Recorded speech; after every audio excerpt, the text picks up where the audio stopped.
من أجمل الأكلات المصرية هي العجة. هنعملها النهاردة بطريقة سهلة وبسيطة جدا وطعم خطير كالعادة. أول حاجة معايا بصل مفروم، هدبله في مادة دهنية، هنزل عليه بمعلقة فلفل أخضر مفرومة، وهنا جزراية مبشورة، هقلبهم مع بعض،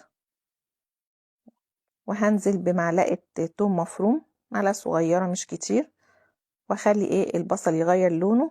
هنزل بهريسة شطة لو انت حابة، والبهارات معايا هنزل بكمون وملح وسكر، رشة سكر صغيرة وكزبرة ناشفة ورشة بهارات لحمة.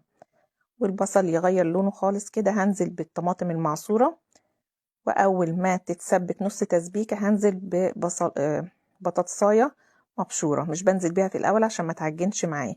وأول الطماطم ما تتسبك بالشكل ده بركنها تبرد، بجيب البيض بقى بنزل عليه بالفلفل الأسود، وكمان رشة بيكنج باودر، وهنا نعناع ناشف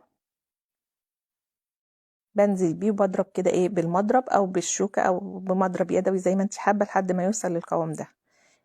هنا عندي كزبرة خضرة مقطعة، دي اساسية بنزل بيها على الخليط بعد ما برد، لازم الخليط يكون بارد عشان البيض.